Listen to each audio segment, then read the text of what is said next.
Question number 18 നോക്കാം. ഇവിടെ ഒരു ഹെവി മെഷീൻ 1000 ലക്ഷം കോസ്റ്റിൽ വാങ്ങിച്ചിട്ടുണ്ട്. ബ്രേക്ക് ഡൗൺ ഇനീഷ്യലി പ്രൊവൈഡ് ചെയ്തിട്ടില്ല.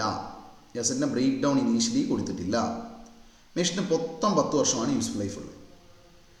6 കൊല്ലം കഴിഞ്ഞപ്പോൾ ടർബൈൻ അതിൻ്റെ ഒരു മേജർ പാർട്ട് റീപ്ലേസ്മെൻറ്റിൻ്റെ സമയം വന്നു. അപ്പോൾ ഏതാണ് ബാക്കിയുള്ള അസറ്റ് റിമൈനിങ് 4 ഇയേഴ്സിലേക്ക് കണ്ടിന്യൂ ചെയ്തു. ന്യൂ ടർബൈൻ്റെ കോസ്റ്റ് 450 ആണ്. Give accounting treatment of new turbine assuming SLM depreciation and discount rate of 8%. ഇവിടെ മനസ്സിലാക്കേണ്ട ഒരു കാര്യം റീപ്ലേസ്മെൻറ്റ് ഓഫ് പാർട്ടിൻ്റെ ക്വസ്റ്റ്യൻ ആണ്. അപ്പോൾ റീപ്ലേസ്മെൻറ്റ് ഓഫ് പാർട്ട് വരുമ്പോൾ നമുക്കവിടെ അപ്ലൈ ചെയ്യുന്ന പ്രൊവിഷൻ എന്ന് പറയുന്നത് നമ്മൾ old component carrying amount recognise ചെയ്യണം. New component carrying amount cost നമ്മൾ എന്ത് ചെയ്യണം, റെക്കഗ്നൈസ് ചെയ്യണം. ഓക്കെ, അപ്പോൾ തൊട്ട് മുമ്പത്തെ ക്വസ്റ്റ്യനിലൊക്കെ ആ കോമ്പോണൻറ്റിൻ്റെ ബ്രേക്ക് ഡൗൺ ഒക്കെ കൃത്യമായിട്ടുണ്ടായിരുന്നു. അപ്പോൾ നമ്മൾ എന്ത് ചെയ്തു, ഓൾഡ് മോട്ടറിനെ എടുത്ത് കളഞ്ഞു, പുതിയ മോട്ടറിനെ ആഡ് ചെയ്തു. ഓക്കെ, പക്ഷേ ഇവിടെയുള്ള പ്രശ്നം എന്താണ്, നമ്മൾ originally component depreciation component wise depreciate ചെയ്യാത്ത അസറ്റാണ്. Break down of component originally ചെയ്തിട്ടില്ല എന്നാണ് ക്വസ്റ്റ്യനിൽ പറയുന്നത്. അപ്പോൾ അങ്ങനെയാണെങ്കിൽ സ്റ്റാൻഡേർഡ് പറയുന്ന ഇതാണ്, നിങ്ങൾ കോമ്പോണൻറ്റ് ഡിപ്രീസിയേഷൻ പ്രൊവൈഡ് ചെയ്തില്ല എന്ന് പറഞ്ഞ് ഈ അക്കൗണ്ടിങ് സ്കിപ്പ് ചെയ്യാൻ പറ്റില്ല. നിങ്ങൾ ആദ്യം പോയി ഇൻവോയ്സ് പണ്ടത്തെ എടുത്ത് നോക്കി അതിന് ഈ പറയുന്ന ടർബൈൻ്റെ കോസ്റ്റ് എത്രയാണെന്ന് നോക്കുക. അതറിയാമെങ്കിൽ അത് വെച്ചിട്ട് ഇതുവരെ എത്ര ഡിപ്രീഷിയേറ്റ് ചെയ്തു 6 കൊല്ലത്തേനോ എന്നുള്ളത് കണ്ടുപിടിച്ചിട്ട് old component carrying amount recognise ചെയ്യുക, പുതിയതിൻ്റെ ആഡ് ചെയ്യുക. ഓക്കെ അല്ലേ? ഓക്കെ ആണോ? ഇനി പഴയ ഇൻവോയ്സ് നമ്മൾ ഇങ്ങനെ എടുത്ത് നോക്കുമ്പോൾ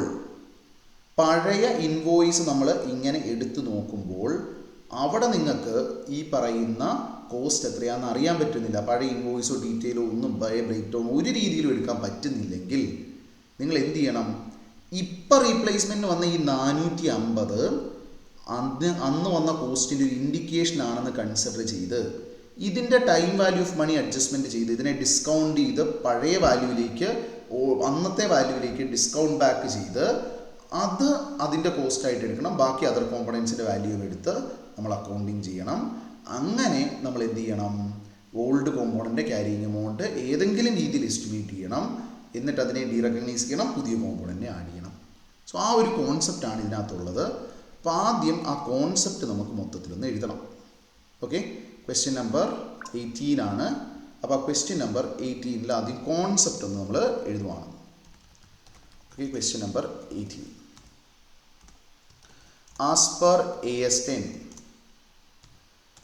if a part requires replacement, the standard, okay, if a part requires replacement and the replacement meets the recognition criteria, the carrying amount of old part to be de-recognized and cost of new part should be added to the carrying amount of cost of asset. The de-recognition should be done irrespective of the fact that component depreciation was provided for or not. നമ്മൾ component wise depreciation provide ചെയ്തിട്ടുണ്ടെങ്കിലും ഇല്ലെങ്കിലും recognition നടത്തിയിരിക്കണം. Okay, if the carrying amount of old അല്ലെങ്കിൽ replaced component അല്ലെങ്കിൽ replaced part is not available, okay, it needs to be estimated. In such cases, the cost of replacement now can be considered as an indication of its cost at the time of purchase and discounted value of current replacement can be considered as cost at the time of purchase if such value is not available. Okay ആണോ? ഇവിടെ എന്താണ് situation? നമുക്ക് ഈ പറയുന്ന സിറ്റുവേഷനിൽ റീപ്ലേസ്മെൻറ്റിൻ്റെ സമയത്ത് old പാർട്ടിൻ്റെ cost carrying amount ഡീറെക്കഗ്നൈസ് ചെയ്യണം, പുതിയതിൻ്റെ cost add ചെയ്യണം. That is sure, that is എന്തായാലും ഇത് ചെയ്തിരിക്കണം. അത് കോമ്പോണൻറ്റ് അപ്രോച്ച് പ്രൊവൈഡ് ചെയ്താലും കോമ്പോണൻറ്റ് ഡിപ്രീസിയേഷൻ പ്രൊവൈഡ് ചെയ്താലും ഇല്ലെങ്കിലും, ഇനി അതെല്ലാം അറിയില്ലെങ്കിൽ നമ്മൾ എന്ത് ചെയ്യണം? റീപ്ലേസ്ഡ് പാർട്ടിൻ്റെ ക്യാരിയിങ് എമൗണ്ട് എത്രയാണെന്നുള്ളത് കണ്ടുപിടിക്കണം.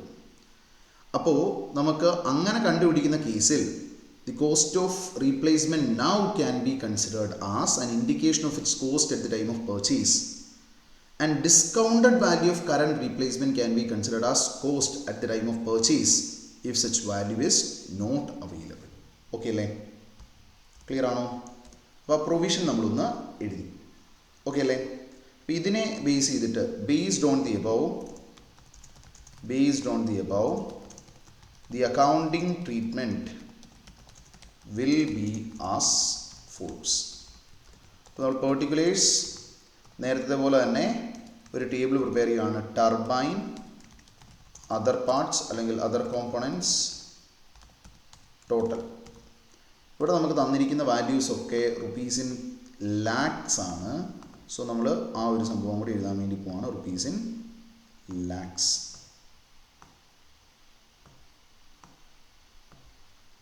Turbine, other components, total. ഞാൻ മുകളിലൊന്ന് എഴുതുവാണ് rupees in lakhs.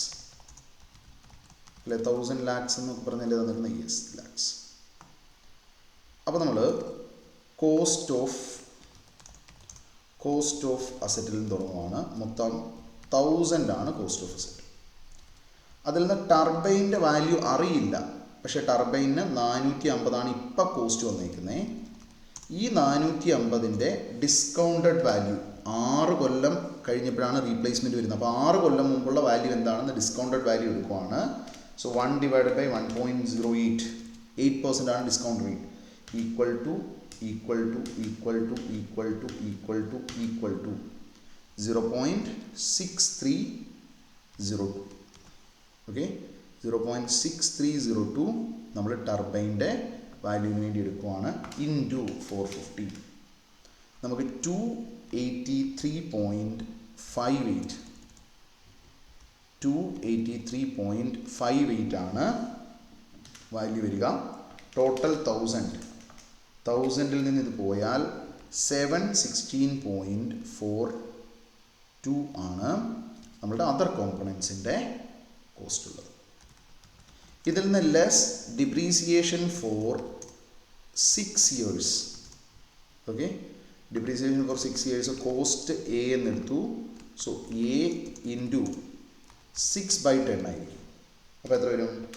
283.58 divided by 10 into 6 എത്ര വരും? ഇവിടെ 170.15 ഇവിടെ ഡിപ്രീസിയേഷൻ കാണും. ഇനി 716.42 ഡിവൈഡഡ് ബൈ 10 ഇൻറ്റു 6 429.85 ഇവിടെ ഡിപ്രീസിയേഷനും കാണും. അങ്ങനെ മൊത്തം ഡിപ്രീസിയേഷൻ എത്ര വരും? 600 വരും. അങ്ങനെയെങ്കിൽ ക്യാരിയിങ് എമൗണ്ട് ബിഫോർ റീപ്ലേസ്മെൻറ്റ് മുമ്പുള്ള ക്യാരിയിങ് എമൗണ്ട് 283.58 മൈനസ് 170.15 113.43 ആണ്. ഇവിടെ 716.42 മൈനസ് 429.85 നമുക്ക് 286.57 ആണ്. ടോട്ടൽ 400. ഇനി റീപ്ലേസ്മെൻറ്റ് സമയത്തുള്ള അക്കൗണ്ടിങ് ട്രീറ്റ്മെൻറ്റ് എന്താ? Less carrying amount of old turbine, അതിനെ നമ്മൾ ഡീറെക്കഗ്നൈസ് ചെയ്യണം. That is 113.43. ഓക്കെ, 113.43 നമ്മൾ റെഡ്യൂസ് ചെയ്യുന്നു. Add cost of new turbine. എത്രയാണ്? പുതിയ ടർബൈനിന് എത്രയാണ് കോസ്റ്റ്? 450. സോ 450 നമ്മൾ എടുക്കുന്നു. ഇവിടെ ഏതാണ് അത് ആഡ് ചെയ്യുന്നു, 450 കൂടി ആഡ് ചെയ്യുന്നു. അങ്ങനെയെങ്കിൽ ക്യാരിയിങ് എമൗണ്ട് ആഫ്റ്റർ റീപ്ലേസ്മെൻറ്റ് നമുക്ക് എത്ര വരും? ഇത് 450, ഇത് 286.57, 450 പ്ലസ് 286.57, 736.57 ആയിരിക്കും നമ്മളുടെ ക്യാരിയിങ് എമൗണ്ട് ആഫ്റ്റർ റീപ്ലേസ്മെൻറ്റ് വരിക. ഓക്കെ അല്ലേ? ഇനി ഇവിടെ ഒരു നോട്ട് കൊടുക്കേണ്ടത്, the remaining carrying amount,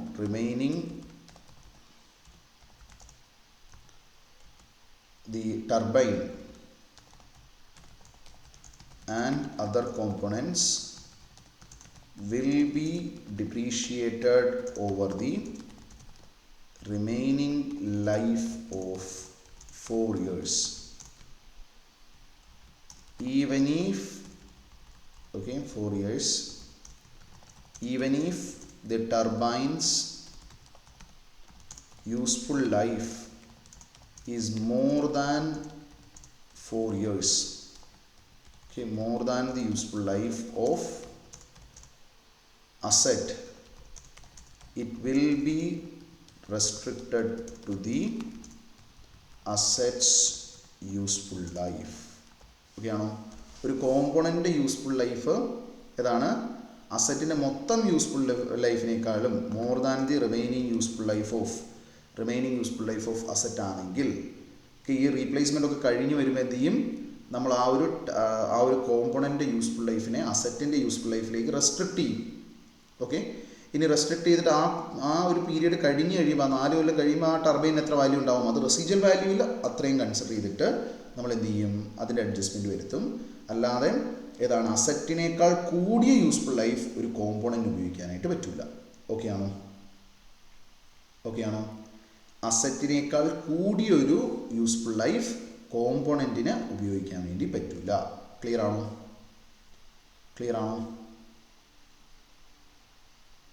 fine, clear അല്ലേ?